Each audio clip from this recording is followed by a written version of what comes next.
নিজের ঘরের লম্বা চওড়া আয়নায় শটান হয়ে দাঁড়িয়ে নিজেরই গুরুগম্ভীর মুখটার প্রতিবিম্ব দেখছে ওয়াসিফ। এই মুখটা আজ থেকে ঠিক গত 5 মাস আগে মন খুলে হেসেছিল, বুলি ছুড়েছিল প্রিয় মানুষটির সঙ্গে, তার একান্ত সহধর্মিনীর সঙ্গে। আজ অনেকগুলো দিন হলো এই মুখের হাসি বিলীন হলো। মেজর শাহেদ ওয়াসিফের মুখের কোণে ঠিক ততটুকু সময়ই হাসির ঝিলিক পাওয়া যায় যতটুকু সময় সে তার ছোট্ট ওয়াসিফার সঙ্গে হেসে মন খুলে কথা বলে। 34-এর কোঠাতে পা রাখা মেজর ওয়াসিফ, যার একারই দাপটে শত শত সৈনিক নিজ নিজ জায়গায় নীরব হয়ে যায়, দিন শেষে রাতের নিস্তব্ধতায় সেই দেশপ্রেমিক মেজর শাহেদ ওয়াসিফ ও নিজের বদ্ধ ঘরে ভাঙে চুরে শতবার। বেশ সময় নিয়ে ওভাবে নিজেকে খুঁটিয়ে খুঁটিয়ে দেখতে থাকে ওয়াসিফ। পরপর চোখ সরিয়ে নীরব দম ফেলে। পর মুহূর্তে চোখ তুলে দেখে ঠিক বিছানার ডান পাশের দেওয়ালটা জুড়ে মালিহার একটা ছবি সেই জায়গা জুড়ে আছে। এই ছবিটা আগে ছিল না, মালিহা চলে যাওয়ার পরই এই ঘরটাকে পরিপূর্ণ করতে ওয়াসিফ ছবিটি বড় করে বাঁধিয়ে এনেছে। ওয়াসিফ সোজা হেঁটে গিয়ে দাঁড়ায় ওই ছবিটির সামনে। কিছু সময় নীরব চেয়ে রয়। নিজের নীরবতা ভেঙে ওয়াসিফ বলতে শুরু করে, তোমার কাছে আমার বরাবর একটাই প্রশ্ন, যা আমি তোমাকে আজীবন করে যাব। আমাকে আর আমার মেয়েকে এভাবে ফাঁকি দিয়ে কেন চলে গেলে তুমি?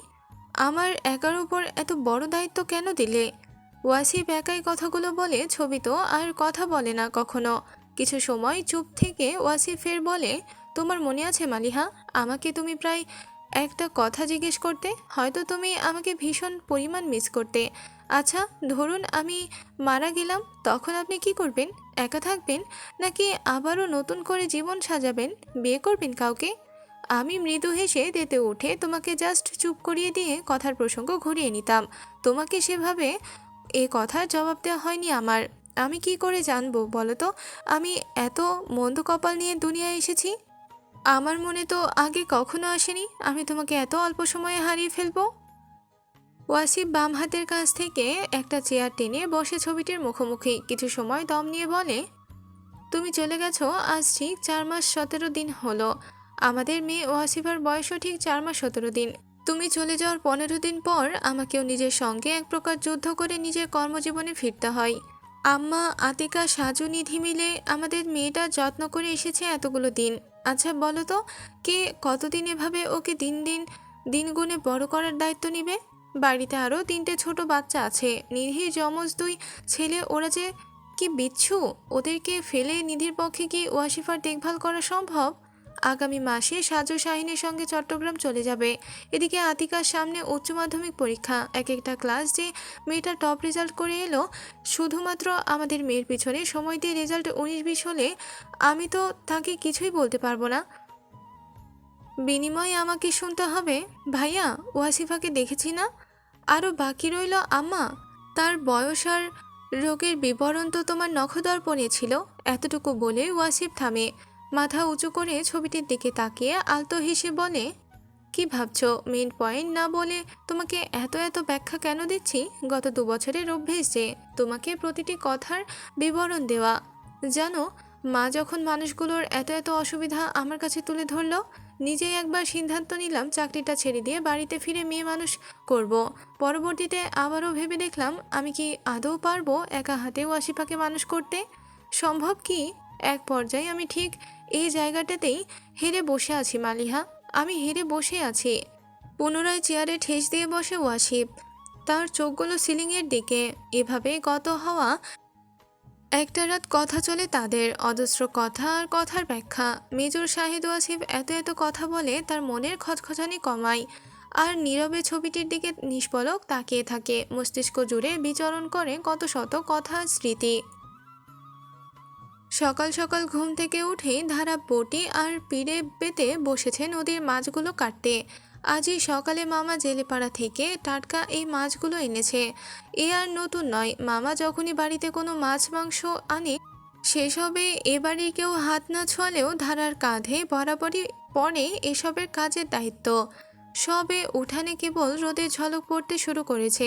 বাড়িতে 6 সদস্যের 3 সদস্য এখনো বিছানা ছেড়ে উঠতে পারেনি। মোহাম্মদ সাহেব বাইরের জামাকাপড় পাল্টে বারান্দায় এলেন গামছাটা তুলতে। তার চোখ পড়ে উঠানোর এক কোনায় বসে মাছ কাটতে থাকা ধারাকে। ভদ্রলোক আজ কেন জানি একটু বেশি বিরক্ত হলে নিজের স্ত্রী আর মেয়েদের ওপর। সদর দরজা দিয়ে ঘরে ঢুকতে ঢুকতে লম্বা গলায় হাঁক ছাড়েন, তোদের কি কোনো কাণ্ডজ্ঞান নেই নাকি? বেলা কি কম হলো? সবে পড়ে পড়ে ঘুমাচ্ছিস? এই মেয়েটা আর কয়দিন এ বাড়িতে আছে? আজ বাদে কাল চলে যাবে পরের ঘরে। তোরা কি এখন একটু পারিস না ওর হাত থেকে কাজগুলো সরিয়ে নিজেরা ভাগাভাগি করে করতে? তোদের কি মনে হয় ও রোজ রোজ শ্বশুরবাড়ি থেকে এসে তোদের সংসারে কামলা দিয়ে যাবে?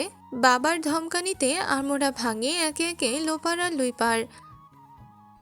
লোপা অনার্স প্রথম বর্ষের ছাত্রী আর লুইপা সবে ক্লাস 10-এ উঠেছে। সকাল সকাল বাবার এমন বাজখাই গলায় চেঁচামেচির শব্দ কানে যেতেই দুই বোন হুড়াহুড়ি করে বিছানা ছাড়ে। ঘুম ঘুম চোখে লোপা বিরক্ত হয়ে বলে, এই মেয়েটা আমাকে কখনো শান্তিতে থাকতে দেবে না। একই তো ওর এই গুণ সেই গুণ, কত গুণের কথা রোজ রোজ আব্বা আমাকে শোনায়। এই বালটা এই বাড়ি থেকে গেলে বাঁচি বলে ধুম করে আবার বিছানায় শোয়। লুইপা চোখ ডলতে ডলতে একবার বোনকে দেখে মুখ ভেঙচি কেটে ঘরের দুয়ার খুলে ছোট্টে বাইরে। সালমা বেগম রান্নাঘর থেকে চায়ের কাপ হাতে এগিয়ে এসে দাঁড়ায় স্বামীর পাশে। চায়ের কাপটা হাতে এগিয়ে দিয়েই বলে, কথাগুলো শুধু মেয়েদের বললেন নাকি আমাকেও শোনালেন? ভদ্রলোক চায়ের কাপে চুমুক বসিয়ে বললেন, তোমাকে আর কি কথা শোনাবো? বয়স হয়েছে, হাঁটুর কোমর ব্যথায় নিজেই সকাল সকাল বিছানা ছেড়ে উঠতে পারো না, তবে মেয়েদেরকে তো একটু কর্মঠ হতে হবে। আজ বাদে কাল একে একে সবাইকে পরের ঘরে যাবে।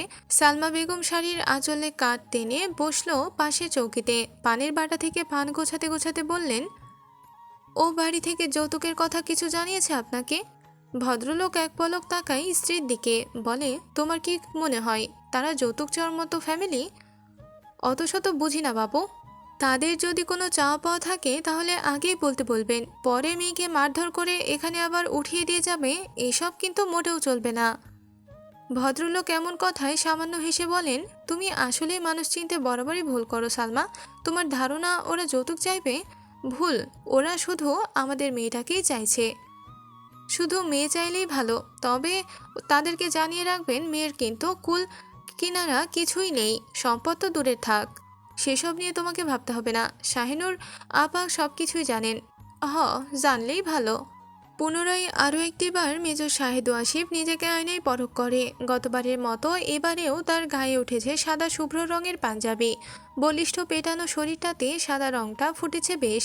কেন জানি এই রংটা ছাড়া অন্য কোনো রং খুব একটা টানে না ওয়াসিফকে। ওয়াসিফ শেষবারের মতো করে নিজেকে দেখে নিল একবার। টেবিলের ওপর থেকে ঘড়িটা তুলে তখন হাতে পড়তে মনোযোগী সে। শাহিনুর বেগমও তখন দরজায় কড়া নেড়ে গলা উঁচিয়ে ছেলেকে ডাকলেন, ওয়াসিফ শুনছিস? হাতঘড়িটা ঠিক করে ওয়াসিফ গিয়ে দরজা খুলে দেয়। ভদ্রমহিলা তাকিয়ে দেখেন ছেলেকে। ওয়াসিফ বলে, কিছু বলবে আম্মা? তুই রেডি? হুম। শাহিনুর বেগমও কোনো রকম ভনিতা ছাড়াই বলে ফেলে, ধারাকে যা যা গহনা দেওয়ার তা সবই দিয়েছে, কিন্তু কানের দুলটা কেমন জানি একটু ছোট মনে হচ্ছে। ওই হারের সাথে মানাবে না। আজ তো শুক্রবার, দোকানপাটও সব বন্ধ থাকবে। বলছিলাম কি ওয়াসিফ। মায়ের কথা পুরোপুরি শেষ না হতে ওয়াসিফ ঠিক বুঝে যায় এর পরের বাক্যটা ঠিক কী হবে। ওয়াসিফ বলে, আমাকে গতকাল বলতে পারতে মা, আমি ম্যানেজ করে আনতাম, কিন্তু এখন বলাতে আমি আসলে কিছু করতে পারছি না মা। তুমি তাদেরকে বলে দিও পরবর্তীতে গড়ে দেওয়া হবে। ছেলের এমন ঠাস করে জবাব দেওয়াতে চুপসে গেলেন শাহিনুর। খুব একটা সাহস করে আজকের এই ভালো দিনে মালিহা সামান্য একটা ঝুমকো চেয়ে ছেলের সঙ্গে তর্কে জড়াতে চান না তিনি। কথা ঘুরিয়ে ছেলে থেকে বিদায় নিয়ে চটজলদি সিঁড়ি ভেঙে নিচে নামেন। পেছন থেকে ওয়াসিফ ডেকে মাকে বলে, আম্মা, ওয়াসিফাকে একটু রেডি করিয়ে দিতে বলো বাড়ির কাউকে। ছেলের কথা কানে এলেও জবাব দেন না শাহিনুর। ভাসুরের কথা কানে গিয়েছে নিধির। সে তখন ছেলেদের সামলাতে হয়রান। শাশুড়ির সঙ্গে দেখা হতেই আস্তে করে বলেন, ভাইজান একজন বুদ্ধিমান মানুষ। ওয়াসিফার বয়স সবে 4 মাস, অতটুকু বাচ্চা নিয়ে এতটা পথ যাওয়া আসা কি ঠিক? শাহিনুর বেগমের মেজাজ সামান্য একটু হলেও চটেছে। কিছুটা বিরক্তি নিয়ে বলেন, তোমার ভাসুর গত 4 মাস ধরে কম তো বাহানা করছে না, মাঝখান দিয়ে ওর এই বাহানার তালে তালে হয়রান হচ্ছি আমি। নিধিও আর কথা বাড়ায় না, বুঝতে পারছে তার শান্ত থাকা শাশুড়ি আজ চটেছে তার বড় ছেলের ওপর। শাহিনুর এক মনে বকবক করতে করতে নিজের ঘরে ঢুকলেন। বিছানার বালিশের নিচে থেকে চাবি খুঁজে শব্দ করে আলমারি খুলতে লাগলো। আলমারি খুলে লকার খুঁজতে শুরু করলেন। সাজু এ বাড়ির মেঝো বউ ঘুমন্ত ওয়াসিফাকে দুহাতে আগলে এনে দাদির ঘরে তারই জন্য বরাদ্দ রাখা দোলনাটিতে শুইয়ে দিয়ে শাশুড়ির দিকে এগিয়ে এলো। আম্মা, কিছু খুঁজছেন? শাহিনুর এক পলক তাকায় মেজ বৌমার দিকে, বলে, তোমাকে বিয়েতে একজোড়া ঝুমকো দেওয়া হয়েছিল না মেজ বৌমা? হ্যাঁ, ওই ঝুমকো জোড়া আমাকে একটু ধার দাও তো, আমি আগামীকালই নতুন এক জোড়া গড়ে আনবো, আজ তো আর হচ্ছে না।